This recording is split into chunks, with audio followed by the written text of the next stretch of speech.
Hai semuanya, dengan saya Hilman dari Sekolah Coding. Di video ini kita akan belajar gimana cara programming dengan bahasa program Python.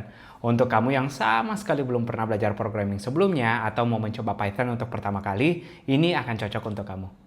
Kita akan belajar konsep-konsep dasar bahasa pemrograman secara umum dan juga lihat langsung prakteknya dari masing-masing konsep ini. Oh iya, di 5 menit pertama kita akan belajar setup dan juga installnya. Kalau kamu udah pernah install, udah tahu, silahkan skip. Abis itu kita belajar teori-teorinya. Dan terakhir kita lihat prakteknya langsung. 3 kebutuhan kita untuk mulai belajar Python. Yang pertama adalah text editor, tempat menulis kodenya. Jadi ini adalah di mana kita akan mulai belajar dan menulis kode-kodenya nanti. Ada juga yang namanya IDE atau Integrated Development Environment. Dia biasanya fiturnya jauh lebih lengkap dibanding sekedar text editor, dibanding tempat menulis. Tapi teman-teman boleh pakai salah satunya. Nah, rekomendasinya ada banyak. Yang umum digunakan sekarang adalah VS Code atau Visual Studio Code. Ada juga PyCharm, ini adalah IDE yang biasanya orang pakai khusus untuk Python aja. Kalau yang lain-lain, text editor yang akan saya sampaikan di sini, dia bisa dipakai untuk apa saja, nggak khusus Python. Lalu ada juga Sublime Text yang terkenal dengan ringannya. Ada juga yang termasuk modern, ada Z.dev. Nah, nanti yang saya mau teman-teman perhatikan adalah biasanya text editor zaman sekarang dia datang dengan fitur-fitur AI. Misalnya kalau di VS Code ada fitur Copilot. Saya saranin untuk baru mulai belajar untuk tidak mengaktifkan mode ini. Agar teman-teman mulai dulu belajar dari nol, terbiasa dulu ngetiknya, terbiasa ngelakuin errornya, dibanding asal langsung dibantu dengan AI, nanti teman-teman nggak belajar banyak. Nah, jadi silahkan teman-teman pilih salah satu dari text editor ini, karena ini sekedar tempat menulis, teman-teman bisa menulisnya di mana aja, dan download sesuai dengan OS-nya masing-masing, dan install seperti menginstal aplikasi biasa. Dan yang berikutnya yang kita butuhkan adalah terminal atau command prompt, tempat untuk menjalankan kodenya. Nah, terminal ini biasanya kita sudah punya di komputer kita masing-masing. Silakan teman-teman cari aplikasi terminalnya atau command prompt-nya. Ini adalah tempat di mana kita akan menjalankan perintah untuk menjalankan kodenya. Jadi kodenya kita tulis di text editor, lalu nanti dijalankan di sini di terminal dengan sintaks yang akan kita pelajari nanti. Dan kebutuhan yang terakhir tidak lain tidak bukan adalah menginstal program Python-nya itu sendiri. Python adalah bahasa program yang perlu kita install juga di program kita agar bisa dijalankan. Silakan teman-teman ke bagian download. Lalu dia biasanya mendeteksi OS kita masing-masing, tinggal klik sesuai dengan versi terakhirnya. Nanti teman-teman juga bisa milih kalau ternyata nggak muncul sesuai OS, kamu bisa pilih di sini mau pakai Windows, mau pakai yang lain juga boleh. Nah, seperti sebelumnya, silahkan di-download, lalu juga di-install seperti program biasa. Sedikit catatan untuk teman-teman yang pakai Windows, pastikan ngecek bagian add Python X to path-nya ini untuk menghilangkan bagian pusing-pusingnya nanti. Jadi udah otomatis dia nge-add Python ke path kita nanti. Teman-teman nggak perlu pusing dulu bagian ini apa. Yang jelas ini akan memudahkan dalam teman-teman menggunakan Python-nya nanti. Jika teman-teman sudah selesai menginstal Python-nya, pastikan kita tes dulu. Teman-teman buka terminal baru, lalu bisa menjalankan perintah Python --version untuk memastikan versi Python-nya sudah keluar di sana dan tidak ada error. Nah, untuk beberapa OS seperti Mac atau Linux yang lain, biasanya juga kita harus pakai Python 3 secara spesifik, baru ngetik Python 3 version, ini juga boleh. Di Windows mungkin teman-teman bisa menjalankan Py version seperti ini. Jika sudah berhasil, berarti kita sudah siap untuk mulai belajar menulis kodenya. Di sini saya udah buat satu folder baru yang masih kosong, saya beri nama Python Beginner. Lalu kita tinggal drag drop folder ini di mana kita mau nanti datanya tersimpan atau filenya tersimpan agar lebih rapi. Akan saya drag ke VS Code-nya di sini, jadi dia ngebuka langsung. Mungkin bagian sidebar teman-teman sekarang ada di sebelah kiri, saya cuma ganti settingnya aja agar lebih nyaman di sebelah kanan. Dan sekarang kita bisa bikin file baru dengan klik kanan lalu new file. Di bagian directory-nya tadi langsung pun boleh, nggak ada masalah. Kita bisa beri nama apa aja, nama filenya, lalu diberi nama format .py. Nah, yang umum digunakan saya akan pakai main.py di sini. Nah, ini adalah file yang tidak berisi apa-apa sekarang. Di sini adalah tempat di mana kita akan menulis kode. Yang ditunggu-tunggu pun tiba. Sekarang kita akan mulai belajar Python-nya. Yang paling pertama akan kita lihat adalah bagaimana cara mengeluarkan atau ngeprint sesuatu. Kata kuncinya adalah print di sini, alias nama metodenya. Kita bisa print.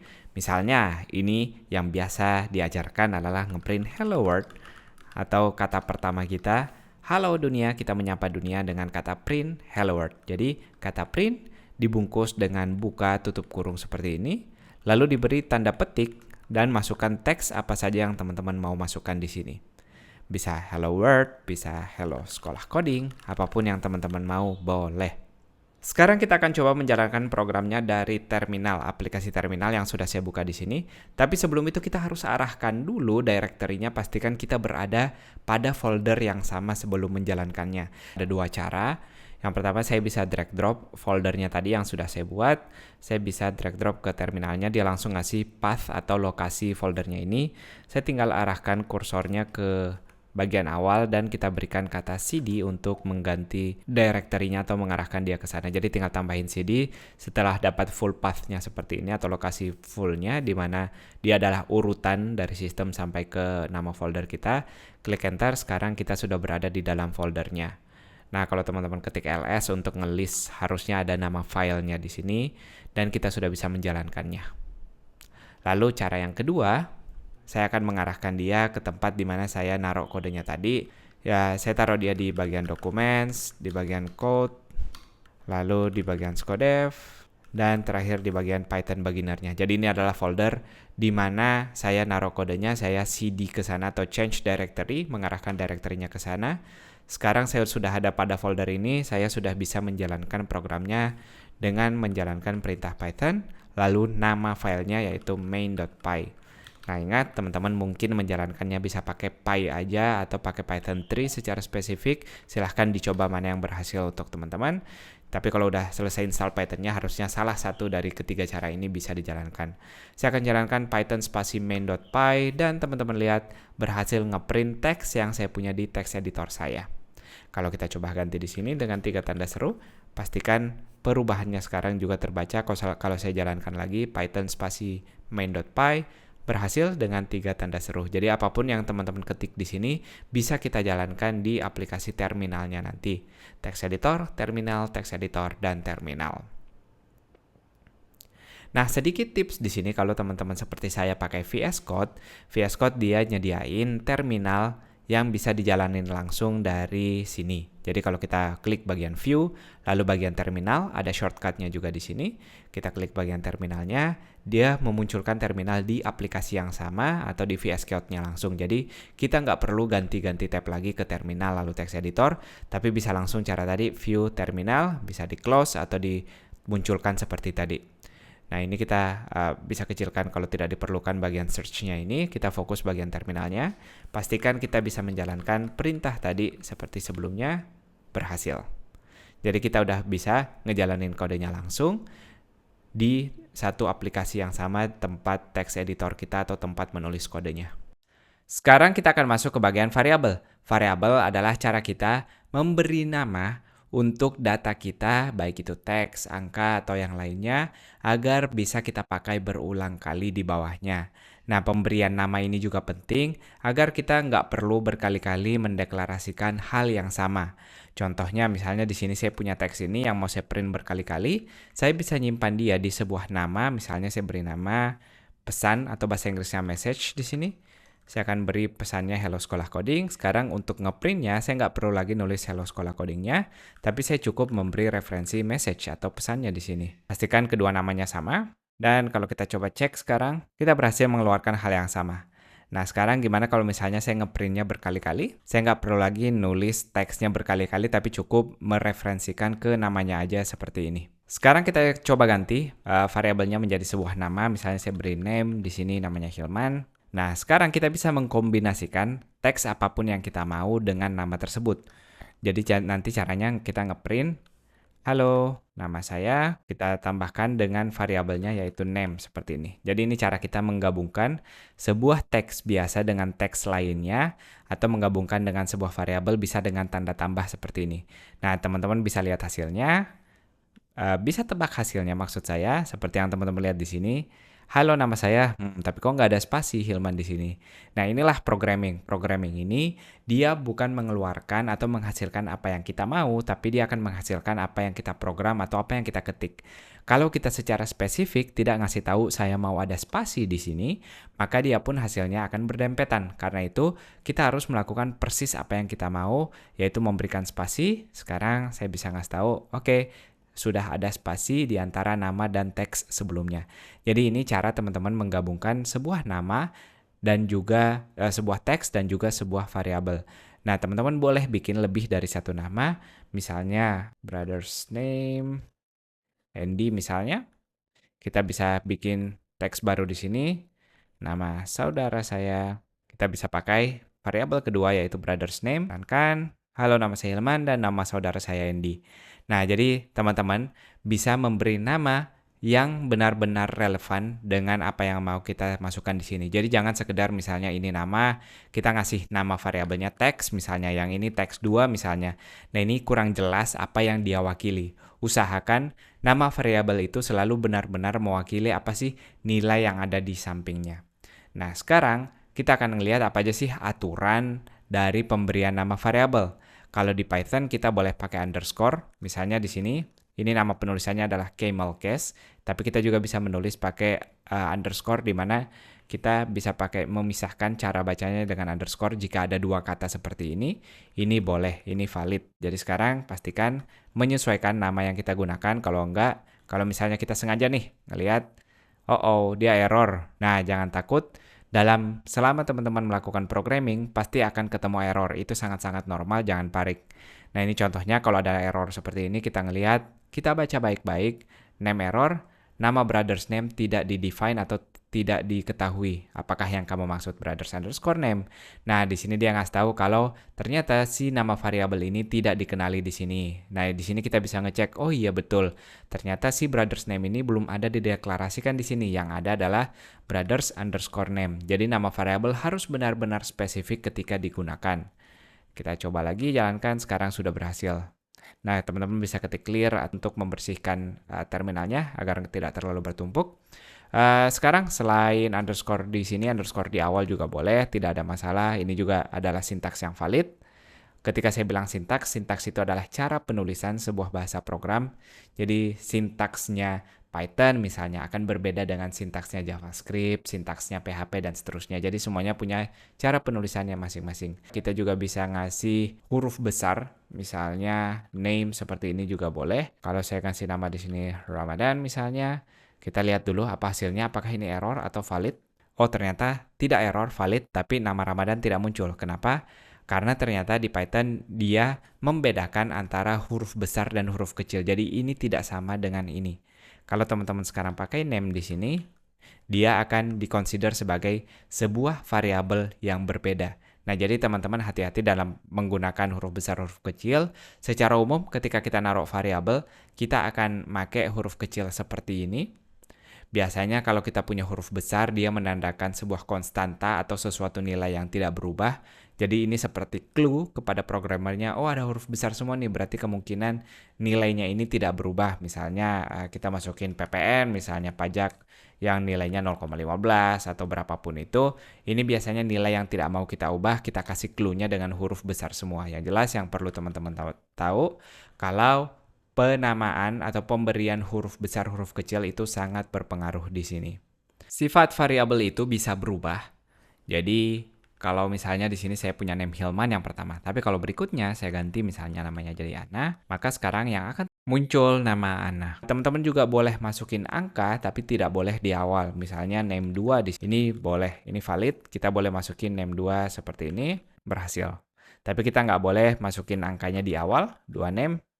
Secara alami di text editor atau IDE-nya juga udah dikasih tahu kalau ini adalah kesalahan.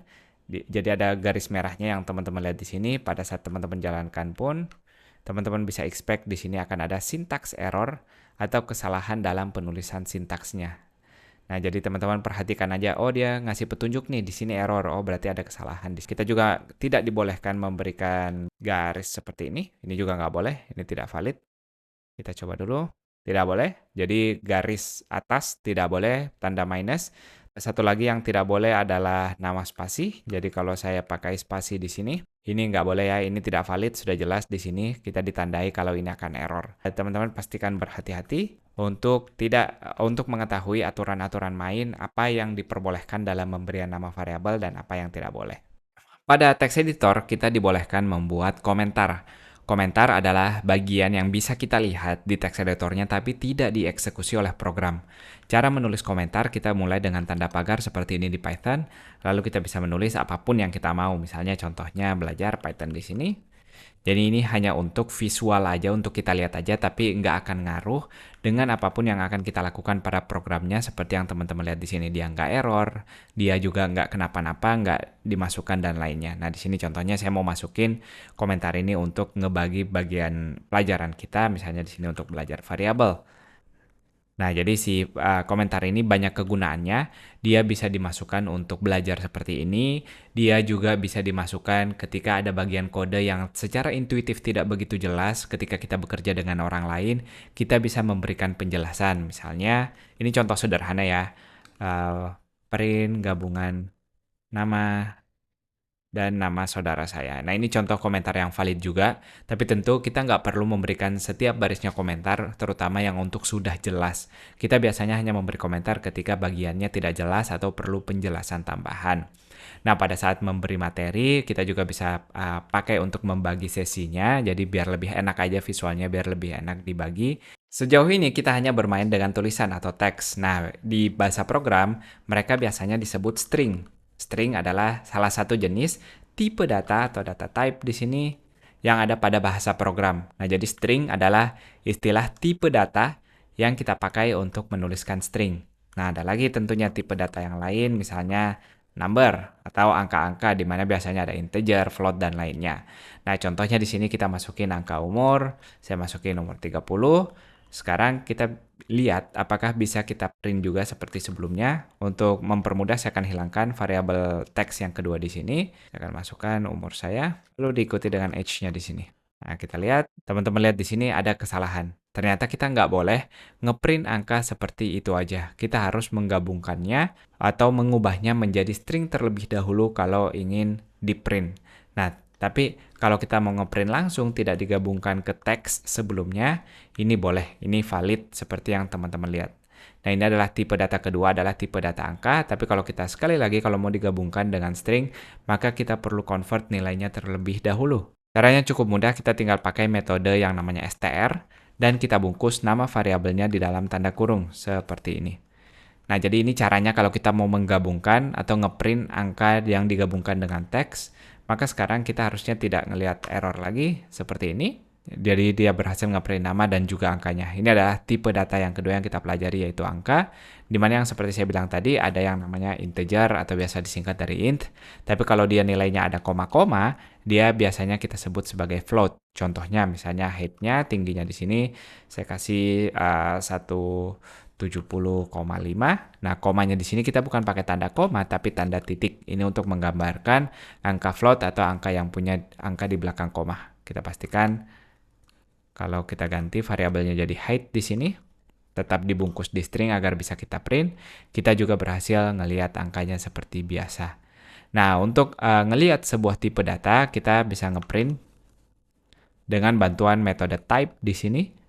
Lalu type dimasukkan, misalnya kita mau ngecek type-nya nama, lalu type-nya height di sini. Kita cek juga sekalian type-nya age, seperti ini. Saya coba jalankan, kita akan ngelihat di sini, tipenya dia adalah kelas string, kelas int, dan juga kelas float, sesuai nama yang kita deskripsikan di sini.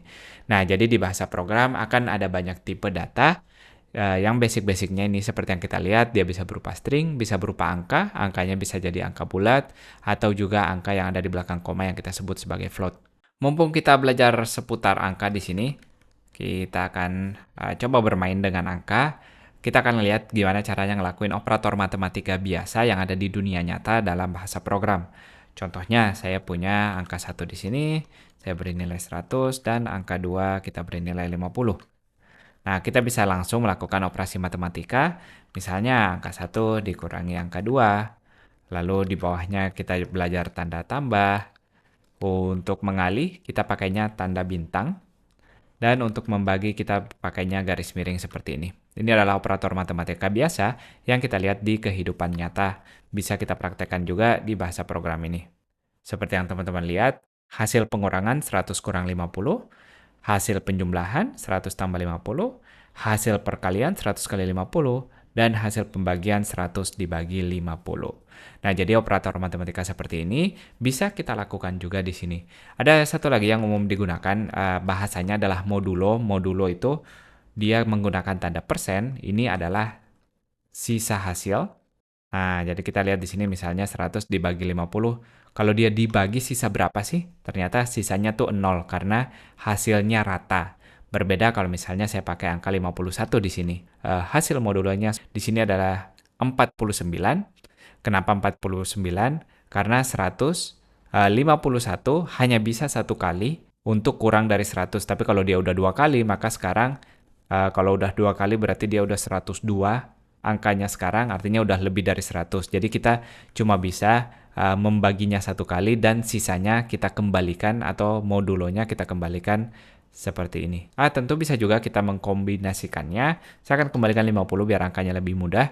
Kita bisa mengkombinasikan, misalnya kita tambah lagi angka 2. Teman-teman bisa tebak hasil untuk baris pertamanya di sini adalah 100 dikurangi 50, tapi tambah 50 lagi, berarti hasilnya 100. Jadi kita bisa mengkombinasikan deret operator matematika seperti ini. Kita istirahat sebentar. Teman-teman tahu nggak, kalau masalah di programming itu bukan hanya tutorial atau teknis saja. Nanti kalau kamu udah mulai serius, nanti kamu akan kehilangan motivasi belajar, bingung cara belajarnya, harus belajar apa lagi, gimana kalau udah mau mencari kerja, gimana cara interview, gimana kalau udah di dunia kerja, bahkan sampai situ ada banyak sekali pertanyaan-pertanyaan yang bukan sekedar seputar tutorial aja. Nah, karena itu saya menulis buku Ini Coding, di mana saya membahas seputar masalah-masalah manusia pada dunia pemrograman, bukan masalah komputer aja. Kalau kamu serius tertarik terjun ke dunia ini, jangan lupa baca buku Ini Coding, linknya ada di deskripsi. Silahkan lanjut belajar lagi. Ada satu tipe data lagi yang cukup penting di bahasa program, yaitu Boolean. Boolean hanya bernilai true atau false, hanya dua kemungkinan nilainya. Nah, dia biasanya dimanfaatkan atau digunakan untuk mengatur logika, untuk ngelihat misalnya, jika uang kamu cukup, maka bisa lanjut ke logika ini. Jika tidak cukup, maka melakukan logika ini. Nah, ini adalah dasar dari kita menentukan logika nanti, adalah punya nilai yang bisa kita cek apakah benar atau salah, yaitu kita beri nama tipe datanya Boolean. Nah, di sini contohnya kalau kita mau ngeprint langsung true atau false-nya boleh pakai true false-nya huruf besar ya di awal seperti ini. Seperti ini, true atau false. Kita juga bisa simpan dia di sebuah variabel. Misalnya sedang hujan, false, dia saat ini sedang tidak hujan di tempat saya. Apakah sedang terik? Yes, dia true, seperti ini. Jadi kita bisa print masing-masing variabelnya. Ini juga masih dikonsider sebagai boolean sesuai dengan nilai yang kita kasih. Jadi tidak pakai tanda petik ya, meskipun dia teks. Karena kalau dia teks, dia akan menjadi string. Sementara di sini, dia nilainya memang antara false atau juga true. Sedikit tips, pada dunia kerja nanti kita secara umum mau selalu menggunakan bahasa Inggris dalam pemberian nama variabel atau nanti pemberian nama fungsi untuk menjaga konsistensinya di antara semua file atau di antara tim rekan kerja kita. Nah, umumnya untuk pemberian nama boolean, kita biasanya menggunakan kata is atau has. Kenapa? Is ini dalam bahasa Inggris kita seperti bertanya apakah is raining, apakah hujan, atau kita bisa bilang misalnya is big, apakah besar. Kalau has artinya apakah punya, misalnya dia punya uang, has money misalnya. Atau lebih spesifik misalnya has enough money. Jadi ini nama-nama variabel yang biasa digunakan antara menggunakan is atau has kalau dalam menggunakan bahasa Inggris. Karena yang satunya berarti apakah titik-titik-titik, yang kedua apakah punya titik-titik-titik. Dimana kalau kita menjawab pertanyaan tersebut secara langsung, kemungkinannya cuma dua, yaitu dia true, punya atau tidak, true atau false. Kalau kita secara umum hanya memberikan misalnya raining, misalnya hujan, ini tidak menjawab pertanyaan apakah dia true atau false, tapi kalau kita bertanya is raining, apakah dia hujan atau tidak, di sini kita cocok memberi dia nilai false atau true.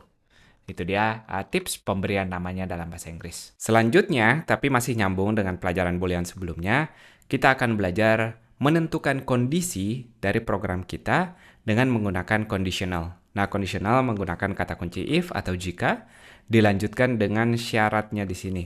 Nah, syaratnya ini dia akan bernilai entah itu false atau true. Contohnya kita pakai di sini apakah dia sedang hujan, maka kita bisa print, misalnya perintahnya jangan lupa bawa payung. Jangan lupa setelah syaratnya kita pasang titik 2, lalu diberi jarak atau indentasi untuk apa logika yang mau dijalankan jika if-nya ini terpenuhi atau if-nya benar. Nah, sekarang kita coba jalankan. Karena di sini dia sedang hujannya adalah false, maka kita tidak melihat apa yang ada di print di sini. Saya bisa menghapus dulu bagian ini, teman-teman nggak perlu lihat bagian ini, kita udah lewat tadi. Misalnya saya ganti dia jadi true atau syaratnya benar, maka sekarang kita akan melihat print text jangan lupa bawa payung. Jadi, if di sini sangat powerful karena dia bisa membuat program kita menjadi cukup pintar untuk menentukan apakah akan melakukan apa yang ada di dalam if-nya atau tidak. Nah, di sini kalau dia sedang hujan, kita akan print ini. Tapi kalau misalnya tidak, maka dia akan lewat begitu saja. Untuk masuk ke dalam kondisi atau menjalankan program yang ada di indentasi ini, dia harus true nilainya, tidak boleh false. Nah, kita lanjut lagi. Ada balasan dari if atau lawan dari if, yaitu else. Artinya, ketika syarat yang pertama tidak terpenuhi, maka dia akan masuk ke bagian else-nya. Kita lihat langsung. Else di sini. Print tidak sedang hujan misalnya.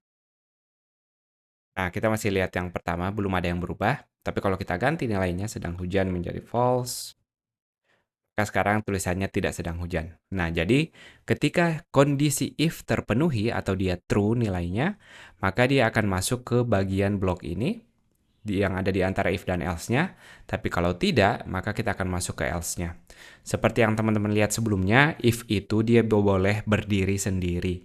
Nggak harus selalu ada else-nya. Teman-teman boleh pakai else ketika mau menentukan atau memberi kondisi ketika if-nya tidak terpenuhi. Nah, satu tips di sini, if-nya ini di dalam bloknya ini tidak harus cuma satu baris, teman-teman boleh banyak baris seperti ini dan kodenya boleh beda-beda selama dia berada di indentasi atau ada jarak di antaranya dan berada di antara if dan else-nya, maka dia akan menjalankan semua kode yang ada di dalamnya. Nah, contohnya di sini kita bikin true agar kita bisa lihat seperti ini. Begitu juga hal yang sama pada else-nya, kita boleh memberi kode lebih dari satu baris. Dia juga akan tereksekusi selama dia berada di indentasi yang sama setelah else-nya. Tapi kalau dia sudah di luar sini, maka dia sudah terhitung program biasa, bukan lagi milik dari if atau milik dari else-nya. Jadi apapun kondisinya, kita akan selalu melihat program biasa ini terpenuhi atau terjalankan, mau dia true, mau dia false, karena ketika barisnya sudah ada di awal baris lagi, bukan lagi indentasi seperti ini, berarti dia udah nggak nyambung dengan kondisi yang di atasnya, tapi sudah program yang selalu dijalankan seperti biasa. Sekarang kita bikin contohnya lebih menarik. Kita bermain-main dengan uang, karena uang biasanya banyak yang tertarik. Misalnya uang saya sama dengan Rp5.000. Lalu kita punya benda yang mau kita beli, misalnya PS5, harganya berapa? 10 juta, kurang lebih. Saya agak bingung nulis 10 juta kalau nolnya terlalu banyak. Saya bikin harganya jadi 10.000 aja kayak gini. Nah, kita bikin apakah uang saya, di sini kita bisa pakai operator matematika atau tanda-tanda lebih besar, lebih kecil, atau sama dengan apakah uang saya sudah lebih besar dari PS5. Atau bukan PS5-nya, lebih tepatnya adalah harga konsol misalnya. Harga game seperti ini, saya ganti biar lebih jelas, jadi harga gamenya 10.000. Jika dia memenuhi, maka saya akan bisa bilang boleh beli game. Tapi kalau enggak, kita katakan tidak bisa beli game. Seperti ini. Nah, jadi yang saya lakukan di sini adalah tidak bisa beli game. Kenapa? Karena uangnya tidak lebih besar dari harga game. Sementara syarat kita di sini mengatakan kalau uang saya lebih besar daripada harga gamenya, maka lakukan ini. Tapi kalau tidak, artinya masuk ke else-nya, maka dia tidak bisa beli game. Nah, sekarang gimana kalau misalnya harga gamenya sama dengan uangnya, sama-sama 10.000? Saya akan memasukkan kita tes dulu apa sih yang terjadi di sini. Masih tidak bisa beli game. Kenapa? Karena di sini uangnya lebih besar syaratnya. Tapi kalau kita mengatakan di dunia nyatanya, kalau kita udah punya 10.000, beli barang 10.000 boleh dong. Makanya kalau logika membelanja seperti ini kita bisa pakai lebih besar sama dengan. Atau ketika uangnya sudah sama-sama dengan harganya atau sudah lebih besar, maka dua-duanya boleh bisa beli game. Tapi kalau kurang tentu jadi nggak boleh. Nah kalau sudah uangnya besar, tentu hasilnya juga sama, boleh beli game. Nah jadi logikanya nggak selalu cuma satu variabel yang ada syarat di dalam if-nya, tapi dia bentuknya bisa seperti ini. Kita membandingkan satu hal dengan hal lain, bisa lebih besar dari, bisa lebih kecil dari, bisa lebih kecil sama dengan, atau kita juga bisa membandingkan dengan sama dengan seperti ini. Nah, sama dengan atau dua sama dengan ini artinya apakah nilai yang ada di kiri sama dengan yang ada nilai di kanan. Nah, contohnya di sini, walaupun dia uangnya lebih besar, dia tidak akan bisa beli game karena uangnya tidak sama. Jadi harus kedua nilainya persis sama, baru dia masuk sebagai true dan masuk ke dalam logika di sini.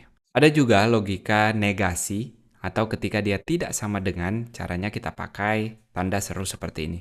Nah, biar lebih make sense, kita ganti di sini pesannya.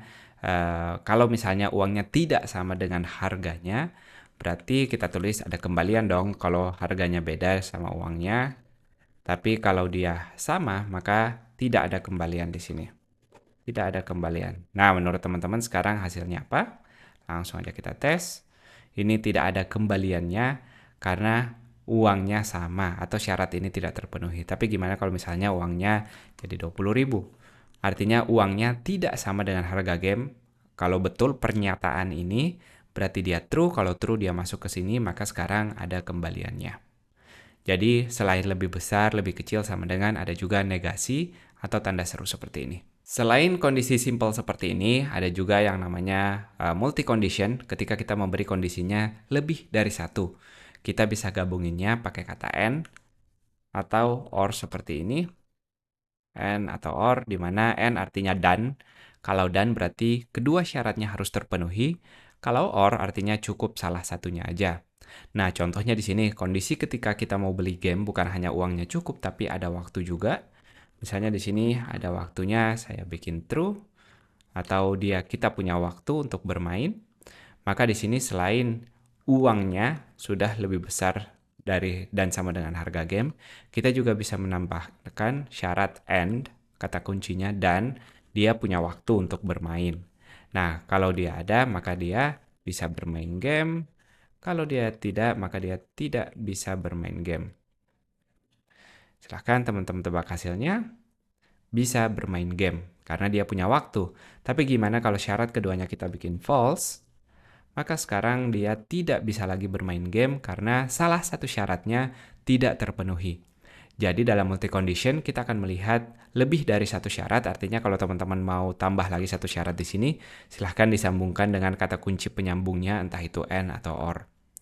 Jadi bisa lebih dari dua syarat. Nah ini contoh simpelnya, teman-teman boleh pakai logika yang lebih kompleks lagi seperti ini membandingkan sesuatu di syarat kedua juga boleh. Lanjut lagi, jadi kalau sebelumnya adalah and, yang satunya ada or. Kalau or artinya atau, cukup salah satu syaratnya aja terpenuhi, boleh yang kiri atau boleh yang kanan. Kalau sudah terpenuhi, maka dia bisa masuk ke bagian ini.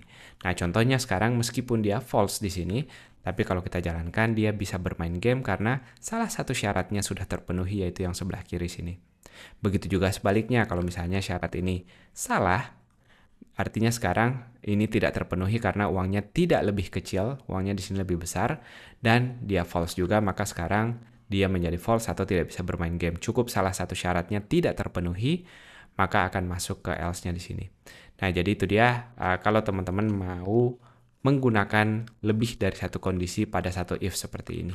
Bagaimana kalau logika yang teman-teman mau implementasikan lebih ribet dari ini, misalnya ada banyak jika ini, jika itu, dan jika lainnya, kita juga bisa melakukannya di sini. Nah, contoh sekarang kita punya banyak mainan yang mau kita beli atau game, misalnya di sini game PS, lalu ada game Xbox yang harganya misalnya lebih mahal, seperti ini. Atau kita bikin juga opsi murah gasing di sini.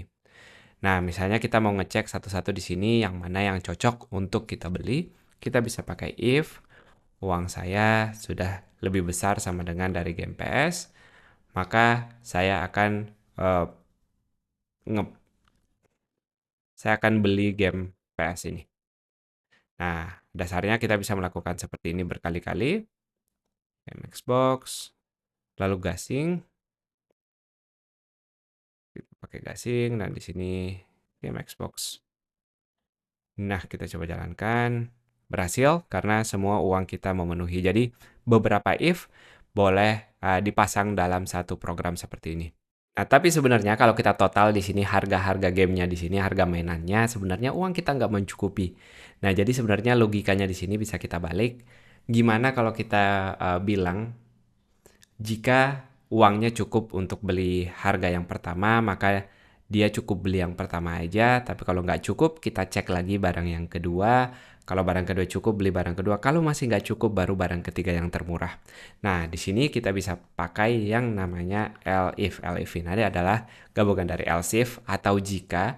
Jadi kita bisa pasang syarat lagi, bukan langsung else di sini. Misalnya kita masuk ke yang paling mahal pertama, kalau uangnya lebih besar dari game Xbox, maka kita cukup beli Xbox-nya aja, nggak perlu beli yang lain.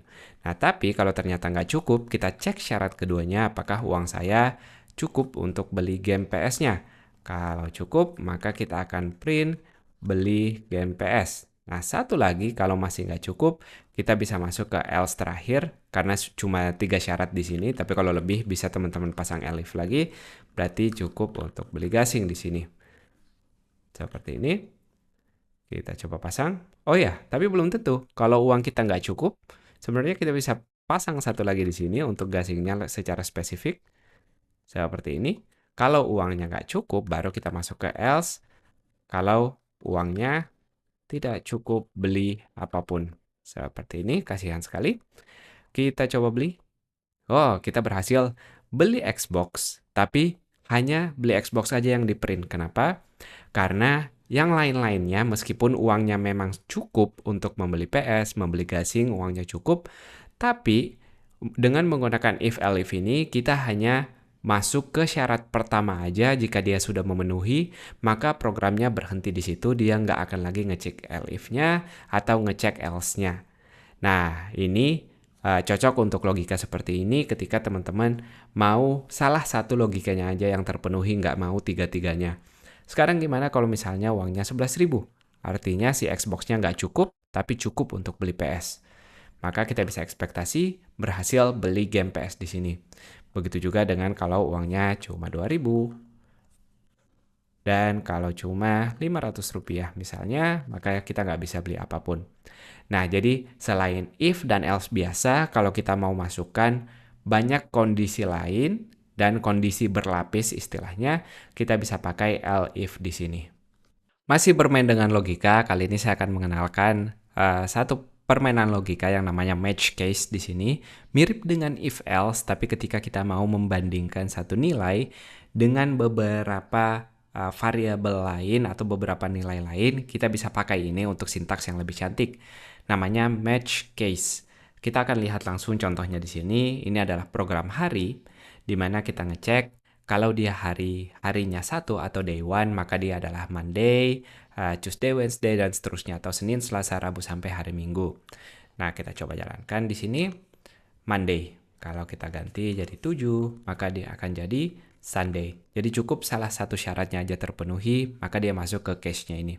Tapi gimana kalau misalnya tidak ada sama sekali yang terpenuhi? Kita bisa pakai underscore di sini sebagai simbol kalau tidak ada syaratnya yang terpenuhi di sini.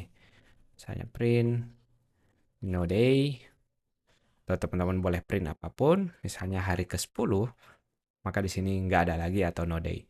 Nah, jadi di sini variabelnya adalah yang ini dan ini. Jadi ketika kita mau mencocokkan sesuatu, match, lalu kata kuncinya apa yang mau kita cocokkan, lalu dimasukkan beberapa case atau beberapa kasus. Kalau kasusnya day-nya itu 1, atau sama seperti kita menulis seperti ini. If day sama dengan 1, atau if day sama dengan 2 dan seterusnya. Tapi dibanding kita nulis if-nya satu per satu atau mungkin elif-nya, maka match case ini tulisannya jadi jauh lebih cantik. Jangan lupa setelah match kita masukkan indentasi di sini untuk semua case-case-nya dan setiap case-nya pun kita masukkan indentasi lagi atau jarak. Jadi dia nggak terganggu antara satu case dengan case lainnya. Untuk case default-nya atau ketika tidak ada yang terpenuhi bisa pakai underscore. Kita akan berkenalan kali ini dengan yang namanya list, atau mungkin di bahasa program lain dia mirip-mirip dengan ada yang namanya array, di mana kita bisa memasukkan beberapa nilai dalam satu variabel. Misalnya, kita masukkan di sini nama murid. Kita masukkan Agus, Herman, dan juga bisa tebak nama ketiga yang saya pilih, Bambang. Jadi ini adalah daftar nama muridnya. Ketika ada beberapa nilai, kita masukkan dalam list, masukkan di kurung kotak dan ditutup, lalu masukkan nilainya masing-masing, diselipkan di antara koma. Jadi di sini kita punya 3 nama murid. Nah, cara ngeprintnya sama seperti sebelumnya, kita bisa ngeprint nama muridnya di sini. Teman-teman lihat, ketiga namanya berhasil diprint dengan baik.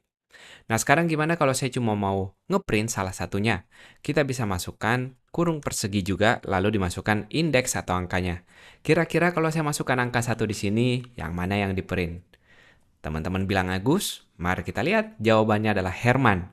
Cukup bikin Herman ya, alias bikin heran. Karena di sini sebenarnya array ini atau list seperti ini di dunia pemrograman dihitungnya dimulai dari angka 0. Nah, jadi si Agus ini berada di indeks atau posisi 0, Herman di posisi 1, makanya kita ngelihat tadi, lalu di posisi 2, jadi 0, 1, dan 2. Makanya kalau kita tes di sini, kita ganti jadi 0, baru kita bisa melihat si Agusnya. Begitu juga dengan angka 2, sekarang menjadi Bambang. Jadi ini adalah cara mengakses salah satu nilainya dengan mengakses indeksnya, cara akses dengan mengganti salah satu posisinya 0, 1, atau 2, ingat dia selalu mulai dari 0. Oke, cara akses sudah. Kita lihat sekarang cara gantinya. Kita komentarin dulu yang di atas. Cara gantinya seperti mengganti nilai variabel. Jadi kita bisa masukkan nama murid dan spesifik posisinya. Misalnya saya mau ganti nama murid yang pertama menjadi Agusasi. Sekarang kalau kita print daftar nama muridnya, maka kita akan lihat nilai pertama bukan lagi Agus tapi Agusasi di sini. Nah, itu dia juga kalau kita mau mengganti posisi 1, posisi 2, caranya sama persis. Kalau kita mau ngeprint panjangnya, boleh kita bisa pakai kata kunci atau metode len di sini atau panjangnya mungkin dari kata length. Lalu dimasukkan nama muridnya seperti ini. Jadi ini udah nggak nyambung, bukan cara ganti lagi, tapi panjang listnya seperti ini. Kita bisa cek dengan kata len, kita lihat jumlah totalnya ada 3 murid. Kalau kita masukin pelajaran yang kita lihat sebelumnya, jika panjang muridnya atau jumlah muridnya sudah lebih dari 3 atau sudah lebih dari 10, maka kelas bisa dimulai misalnya. Kelas dimulai, tapi kalau tidak atau else, maka kelas tidak dimulai. Melihat kelas tidak dimulai karena panjangnya baru 3 di sini. Kalau kita komentarin biar nggak bingung, dan kita mulai syaratnya kalau sudah lebih dari 2 murid atau 2 orang yang datang, maka kelas boleh dimulai.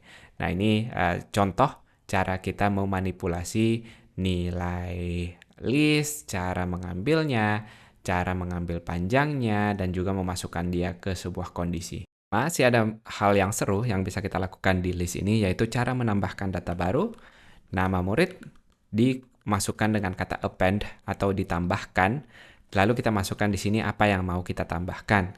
Misalnya di sini Kuncoro, maka kita bisa lihat nama Kuncoro sekarang berada di daftar nama muridnya di bagian akhir. Jadi append dia memasukkan ke bagian akhir. Gimana kalau kita mau menghapus salah satunya misalnya? Kata kuncinya di sini adalah remove. Jadi kata append, kata remove ini adalah metode yang sudah otomatis datang dari Python yang nggak boleh kita kreatif, kita ganti namanya. Misalnya saya akan ganti si Agus di sini atau saya hapus Agusnya, maka sekarang yang akan kita lihat adalah hanya Herman, Bambang, dan Kuncoro karena kita sudah menghapus si Agus. Tapi gimana kalau kita ganti nama yang tidak eksis atau nama yang tidak ada? Maka kita akan ketemu error di sini. Ini adalah error, jangan takut kalau ngelihat error.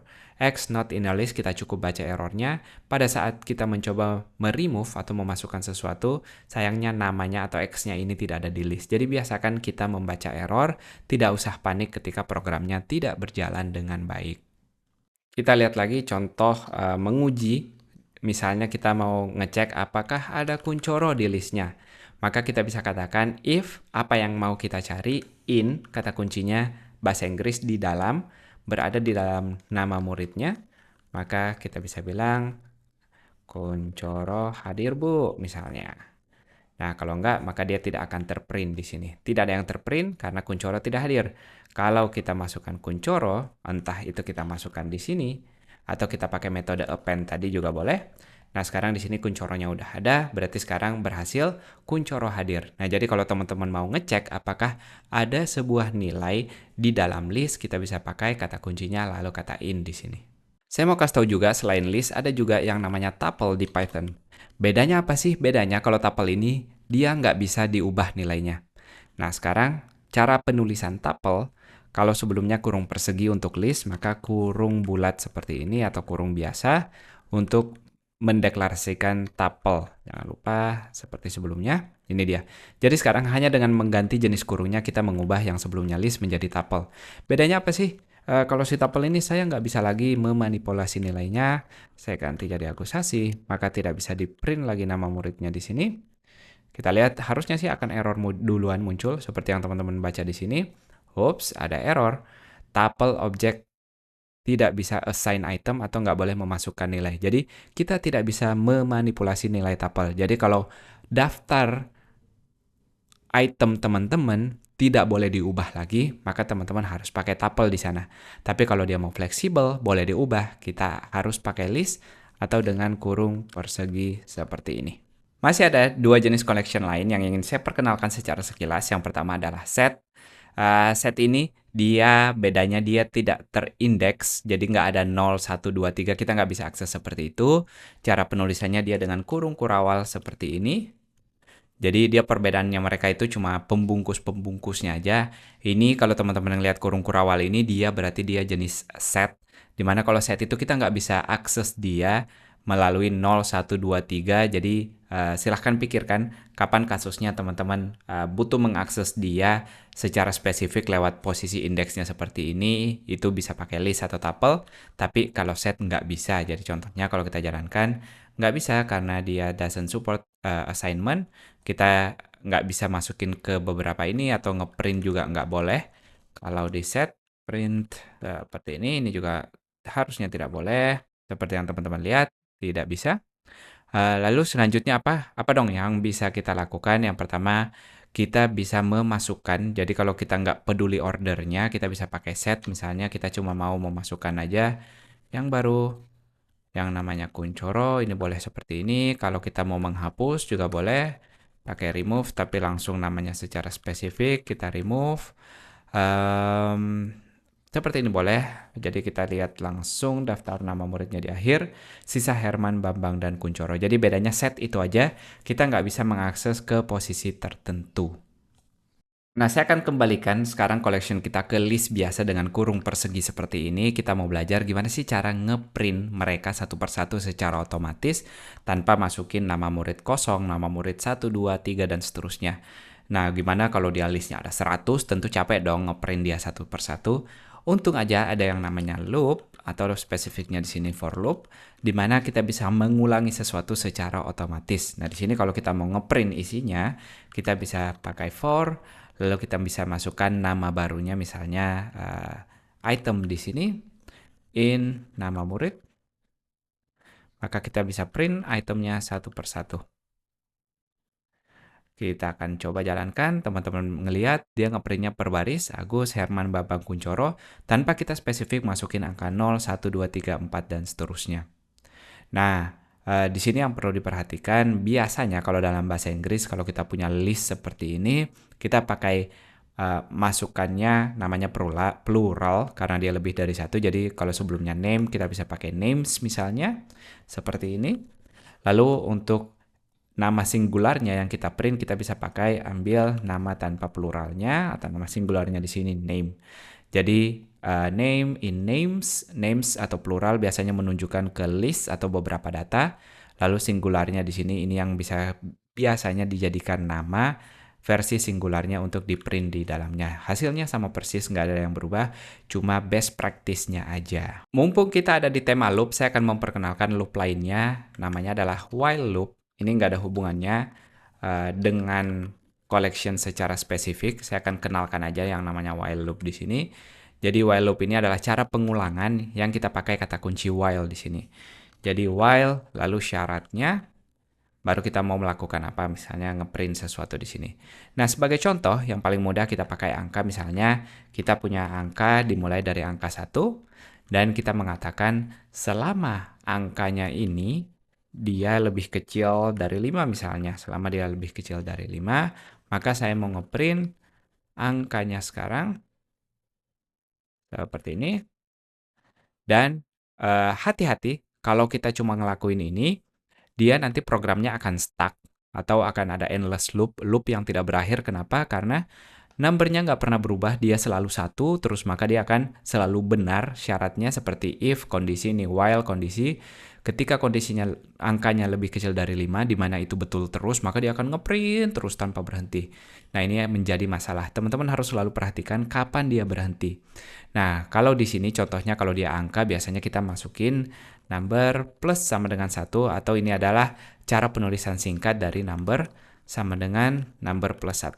Atau kita mengincrease angkanya atau nambahin yang sebelumnya 1 ketika di loop, sekarang tambah lagi jadi 2. Jadi berikutnya ketika di loop, 2 lebih kecil dari 5, 3 lebih kecil dari 5, 4, lalu sampai angka 5. Apakah 5 lebih kecil dari 5? Tidak, maka dia tidak masuk lagi ke loopnya ini, maka kita bisa di luar bloknya, kita print loop selesai seperti ini. Jadi kalau teman-teman mau menandai apakah dia blok dari sebelumnya, cukup lihat indentasi atau enggak. Kalau udah enggak ada seperti ini, berarti udah di luar bloknya tadi. Nah, kita coba jalankan. Angka number, oh ya tentu aja saya nggak bisa ngegabungin di sini. Saya bisa nge-convert nilainya menjadi string dengan memasukkan kata str di sini. Jadi saya mengubah dia menjadi string. Yang sebelumnya angka, dia nggak mau digabungin string atau teks dengan angka, tapi kita bisa convert, jadinya angka 1, 2, 3, 4, loop selesai seperti yang kita prediksikan. Nah, jadi kalau teman-teman mau mengulang sesuatu, kita bisa pakai while, lalu masukin kondisinya, tapi jangan lupa harus selalu ada syarat kapan dia berhenti, karena kalau enggak, loopnya akan terus berjalan tanpa berhenti. By the way, kalau di Python, kalau kita mau ngeloop sebuah angka seperti ini yang angkanya terincrease, mau itu tambah 1, setiap loopnya tambah 2, dan seterusnya, itu sudah ada yang namanya for in. Jadi kita bisa pakai for in sebenarnya di sini. Saya akan hapus dulu ini, atau komentarin. Kita akan bandingkan. Jadi ini sama tujuannya untuk ngeloop, cuman bedanya penulisannya lebih singkat aja. Jadi kita bisa masukkan for x atau number di sini ketika dia berada di range 5. Maka kita akan lihat di sini dia akan ngeprint mulai dari 0, 1, 2, 3, 4. Jadi secara otomatis angkanya ini atau range itu selalu mulai dari 0. Ya, gimana kalau kita mau nentuin misalnya saya mau mulainya dari angka 1, maka kita masukkan angka 1 lagi lalu pisahkan dengan koma. Jadi ini kita bilang mulai dari 1 sampai angka 5. Jadi sekarang kita akan melihat dari 1, 2, 3, 4, tapi ingat angka terakhirnya nggak termasuk karena itu batas terakhirnya. Jadi kalau kita masuk 10, teman-teman bisa memprediksi ini cuma sampai 9 aja. Satu lagi di for in range ini kita juga bisa atur increase-nya atau bertambah nilainya per berapa. Secara default dia tambah 1 tambah 1. Tapi kalau misalnya mau tambah 2, tinggal masukin di parameter ketiga, angka berikutnya lagi. Sekarang saya mau dia tambah 2 berarti 1 tambah 2, 3, 3 tambah 2, 5, 5 tambah 2, 7, 9. Untuk saat ini cukup tahu aja kalau kita punya opsi ada while, ada for in range juga. Nanti seiring teman-teman latihan tahu kapan menggunakan jenis loop yang tepat, tapi teman-teman harus tahu ada opsi ini dan ada opsi itu. Dan yang paling penting kita udah belajar gimana cara ngeloop sebuah daftar list seperti ini, mau itu list mau itu tuple, kita bisa loop dia seperti ini. Jadi kita bisa mengeluarkan datanya satu persatu. Sekarang saya mau mengenalkan ke function. Function adalah daftar blok kode yang mau kita jalankan dan bisa dipanggil dengan namanya aja. Jadi kalau sebelumnya variabel kita ngasih nama ke satu nilai, sekarang kita ngasih nama ke blok kode yang lebih dari satu baris Atau sebenarnya satu baris pun boleh, tapi biasanya dipakainya lebih dari satu baris. Contoh yang paling gampang kita bikin fungsi untuk memberi salam di sini. Greet namanya bahasa Inggrisnya untuk memberi salam. Nama fungsinya boleh apa aja seperti variabel. Lalu kita print di sini hello. Nah, kita coba jalankan. Kalau aja saya nulisnya benar. Tidak ada yang terjadi ketika saya jalankan. Kenapa? Karena fungsinya belum kita panggil. Untuk memanggil sebuah fungsi, kita cukup memanggil namanya, diikuti dengan buka tutup kurung seperti ini. Sekarang kita akan ngelihat print hello-nya kalau saya menulisnya benar. Nah, di sini greet adalah nama fungsinya. Silahkan ganti kalau teman-teman tidak suka dengan nama fungsinya. Kita bisa juga memasukkan parameter untuk membuat nilainya dinamis. Misalnya di sini saya mau masukkan name, hello, kita masukkan di sini namanya. Nah, namanya dapat dari mana nih? Kalau kita jalankan di sini akan ada error karena di sini missing satu argumen, istilahnya argumen atau parameter. Kita berharap ada parameter yang dimasukkan tapi pas manggil tidak ada. Ini namanya PHP. Karena itu kita harus manggil dengan nama, misalnya Hilman. Maka sekarang kita bisa melihat, hello Hilman. Teman-teman lihat, cantik sekali. Metode kita dinamis, bisa dipanggil berkali-kali. Contohnya, saya mau memanggil berikutnya Andy, saya mau manggil berikutnya Anna, saya mau panggil berikutnya Elsa, dan lain-lain. Boleh. Nah, kita lihat di sini, dengan satu fungsi yang sama, kita bisa panggil dengan parameter yang berbeda, semuanya berhasil. Nah, sekarang, kalau teman-teman mau masukin lebih dari satu kode juga boleh, misalnya di sini name-nya kita manipulasi jadi namanya namanya adalah masukkan name-nya atau kita ganti jadi teks di sini. Saya ubah jadi teks yang kita print. Jadi menggambarkan kalau fungsi ini bisa lebih dari satu baris. Seperti ini. Hilman, Andy Elsa, dan ada teks sebelumnya yang kita masukkan di sini. Jadi teman-teman boleh masukkan logika apa aja di sini. Kita bisa masukkan semuanya dalam satu blok fungsi. Fungsinya bisa kita panggil berkali-kali dan parameternya boleh dimasukkan secara dinamis. Yang penting kita selalu pakai kata def di sini. Ini kata kunci yang tidak boleh diubah, tapi namanya boleh diubah. Nah, tips yang berikutnya kita boleh memasukkan lebih dari satu parameter. Misalnya di sini kita mau masukin hobinya. Saya bisa masukkan lagi variabel berikutnya. Hobinya adalah kita masukkan hobinya di sini. Nah, sekarang kita berharap tentunya ada dua parameter bukan cuma satu. Misalnya main bola. Ma bola, ini lari, yang ini masak. Elsa dia suka bikin es, serut seperti ini. Kita coba jalankan. Namanya adalah nama, lalu diikuti dengan hobinya yang menarik. Nah, ini dia. Jadi kita bisa masukkan lebih dari satu parameter atau lebih dari argumen. Yang paling penting teman-teman selalu masang sesuai jumlah parameter yang diekspektasikan di sini. Nah, BTW kalau kita mau ngasih nilai default misalnya nggak selalu semua orang punya hobi, kita bisa masukkan di sini misalnya hobinya tidak ada. Di parameternya kita bisa sediain backup-nya. Kalau salah satunya nanti pas dipanggil tidak terpenuhi, kita bisa masih ada backup-nya. Kalau untuk sekarang aman, tidak ada yang berubah, semuanya sama. Tapi kalau misalnya si Elsa-nya di sini sudah berhenti jualan es serut, kita cuma manggil Elsa aja. Kita sekarang akan memasukkan hobinya tidak ada di sini. Karena ada nilai fallback atau nilai cadangan, ketika kita tidak masukin nilainya, kita akan mengambil nilai cadangan yang ada di atas sini. Sebuah fungsi juga dia bisa bersifat return atau sekedar mengembalikan nilai. Misalnya kita return di sini, namanya, lalu kita masukkan name di sini. Ini kita sekedar nge-return nilainya, atau saya kasih contoh yang lebih konkret, misalnya ada angka yang mau kita jumlahkan, misalnya angka A dan B, maka di sini kita sekedar nge-return A tambah B-nya aja. Kita beri nama metodenya sum atau dijumlahkan. Sekarang kita bisa panggil sum 10, 20, atau yang berikutnya sum 30, 50. Kalau mau ngelihat hasilnya, tentu harus kita print dulu. Print seperti ini. Yang bawahnya juga kita print. Nah, sekarang saya manggil metode sum ini dan kita print masing-masing nilainya. Nah, di sini kita ngelihat tidak ada yang mengherankan 30, 50. Tapi gimana kalau saya nggak print nilainya? maka kita nggak akan ngelihat hasilnya. Kenapa? Karena pada saat memanggil fungsinya, meskipun fungsinya kita panggil, kita sekedar mereturn kata kuncinya di sini atau sekedar mengembalikan nilainya aja, tapi kita belum ngasih tahu nih nilainya mau diapakan. Jadi misalnya saya punya di sini numbernya atau angkanya, kita bisa ngeprint numbernya seperti sebelumnya sehingga sekarang kita bisa lihat 30.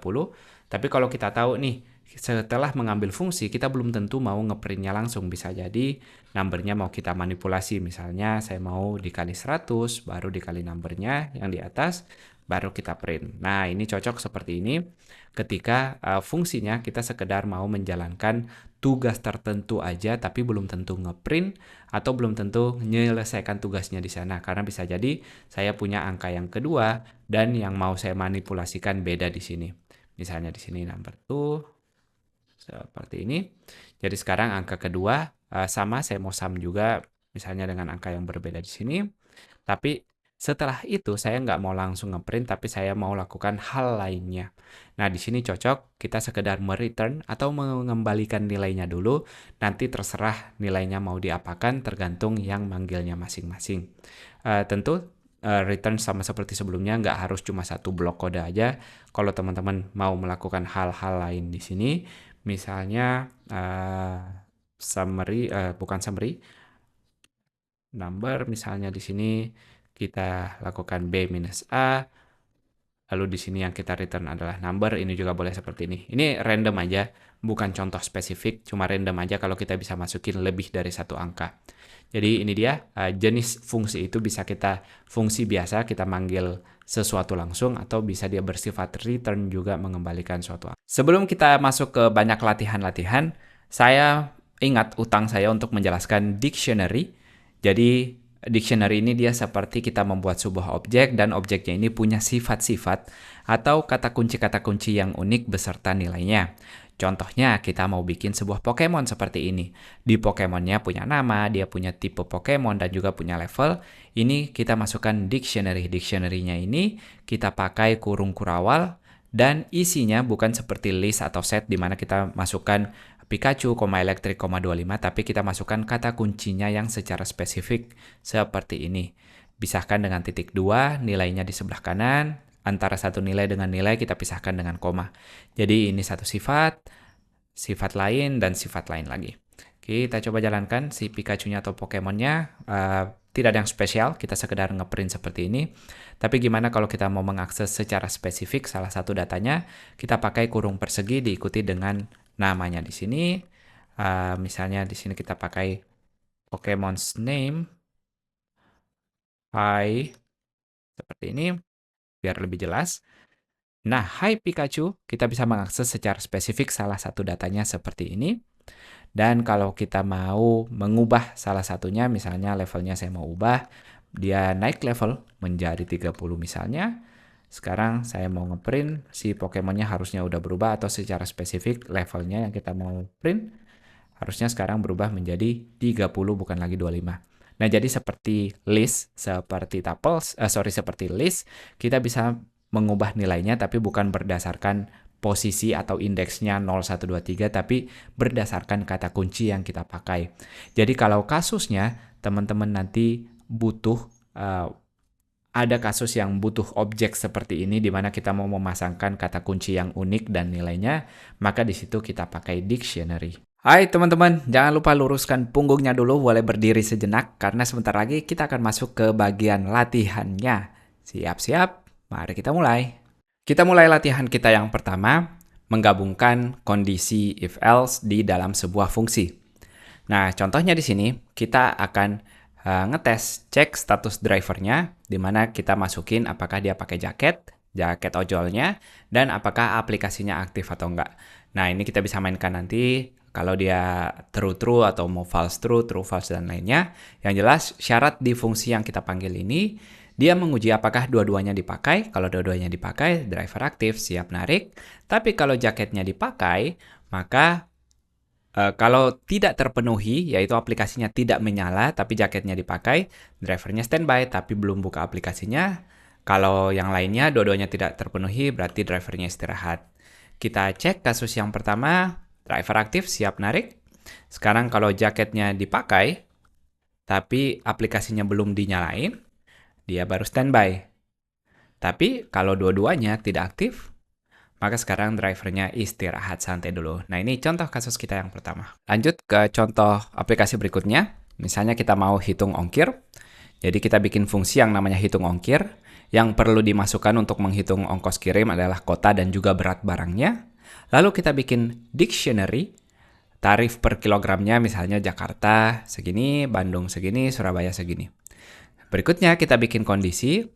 Jika kota tersebut ada di list dictionary-nya, if kota inside atau ada di dalam tarifnya, maka kita bisa hitung ongkirnya. Kalau enggak, kotanya belum didukung atau belum bisa dikirim barangnya. Nah, di dalamnya di sini kita ngasih tahu kalau ongkir sama dengan formulanya atau rumusnya berat dikali tarif per kilonya. Jadi tarif per kilonya cara ngambilnya gimana? Kalau dictionary seperti list kita pakai kurung persegi dan dimasukkan nama kotanya di sini. Jadi di sini nanti bisa jadi Jakarta, bisa jadi Bandung, Surabaya dan seterusnya. Cuman ini kita pakai variabel di sini.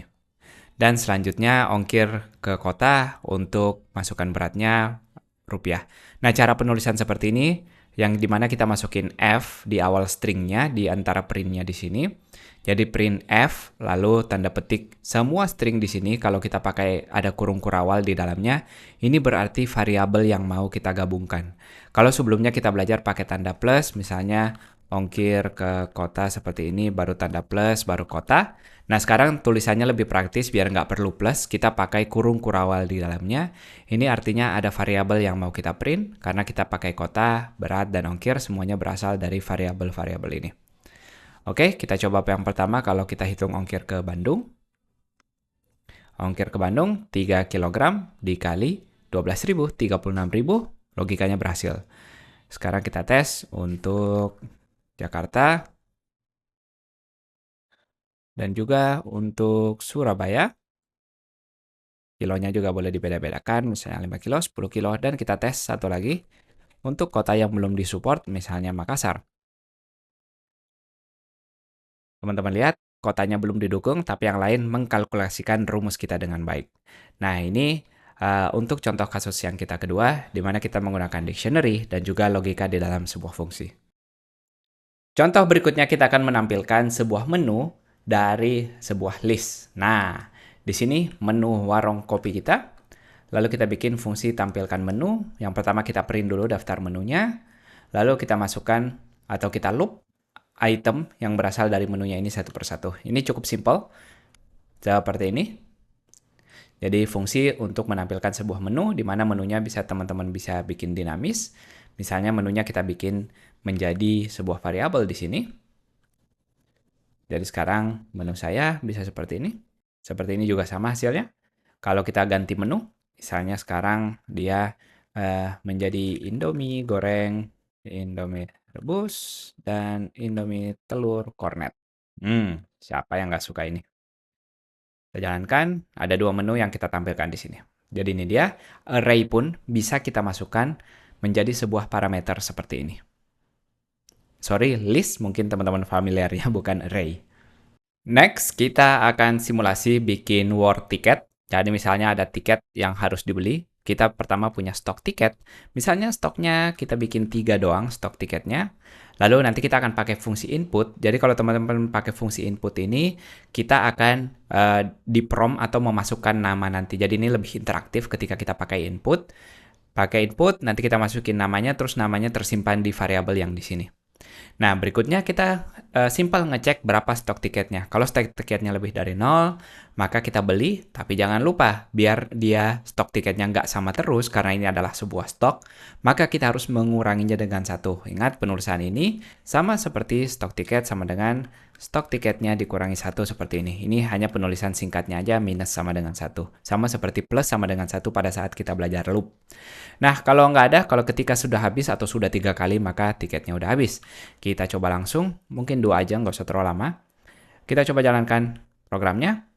Seperti yang kita lihat, kalau input masukkan nama kamu, dia akan bertanya, masukkan nama kamu. Saya masukkan, Hilman, selamat, saya dapat tiket. Lalu berikutnya, kita jalankan lagi. Masukkan nama saya lagi, misalnya tester, selamat, dapat tiket. Nah, Kok udah 3 kali tapi masih dapat tiket terus? Nah, masalahnya setiap kali kita menjalankan programnya ini, stok tiketnya selalu 2 di sini. Jadi stok tiketnya sebenarnya nggak pernah berubah. Walaupun di sini logikanya kita kurangi, tapi sebenarnya dia balik lagi pada saat kita restart programnya, ngejalanin Python MainPy-nya, dia ulang lagi stok tiketnya 2 lagi. Gimana dong solusinya? Berarti di sini saya perlu memasukkannya ke sebuah pengulangan atau while. Jadi stok tiketnya kita uji. eh, Kalau dia masih lebih dari kosong, kita boleh masukkan nama seperti sebelumnya. Lalu jika berhasil mendapatkan tiketnya di sini, kita masukkan berhasil mendapatkan tiket. Pastikan kita mengurangi stok tiketnya 1. Lalu kita lanjut, kita bisa ngasih tahu juga misalnya sisa tiketnya berapa, boleh juga kita kasih tahu. Nah, jadi di sini dia mengulangi terus selama tiketnya masih ada. Tapi gimana ketika nanti stok tiketnya sudah habis, maka dia akan keluar dari while-nya. Kita bisa ngeprint yang ini. Maaf, tiket sudah habis seperti ini. Jadi ini while-nya dia akan mengulangi apapun yang ada di dalam while-nya ini selama tiketnya masih lebih dari 0. Tapi ingat nanti kalau sudah berkurang 2 kurang 1 sisa 0, maka dia akan keluar dari while-nya karena kondisinya tidak terpenuhi lagi. Oke, kita coba jalankan. Masukkan nama kamu, Hilman. Sisa tiket 1, masukkan nama kamu, Tika. Sisa tiket 0. Dan maaf, tiket sudah habis jadi tidak ada lagi pembelian berikutnya. Nah, satu lagi deh, biar pas 5. Contoh kasus kita yang terakhir, kita akan menghitung diskon, di mana kita akan ada parameter harga awal dan juga diskon persenannya berapa. Tapi harga diskonnya kita bikin dinamis, kita masukkan melalui input. Nah, karena inputnya nanti di sini kita berharap dia dalam berbentuk angka, makanya saya akan bungkus dia menjadi integer. Ini artinya kita convert atau kita ubah yang sebelumnya dia teks, tulisan, string, berubah menjadi angka. Jadi sekarang harga dan diskon setelah dia masuk nanti kita ubah jadi angka atau kita print jadi int sehingga dia bisa melakukan operasi matematika seperti biasa. Karena kalau dia tulisan biasa seperti begini, dia nggak bisa kita lakukan karena dia bukan angka yang nggak bisa dilakukan operasi matematika. Tapi kalau kita ubah dia menjadi angka yang sebelumnya ini, tapi karena kita pakai fungsi integer, dia berubah menjadi angka seperti ini. Oke, jadi nanti dia akan prompt kita untuk input pertama harga makanan dan juga diskonnya. Kita panggil fungsi hitung diskonnya. Ini adalah rumusnya. Tentu terserah teman-teman rumusnya seperti apa. Tapi normalnya harganya adalah harga awal dikali diskonan persennya per 100-nya. Lalu harga awalnya dikurangi dengan jumlah diskon. Itu adalah harga terakhirnya. Dan kita bisa tampilkan harga terakhirnya lagi. Nah, sekarang waktunya kita tampilkan di sini fungsinya. Yang pertama, kita akan di-prompt harga makanannya. Misalnya kita beli ayam-ayaman harga 30.000 bagian dada atas.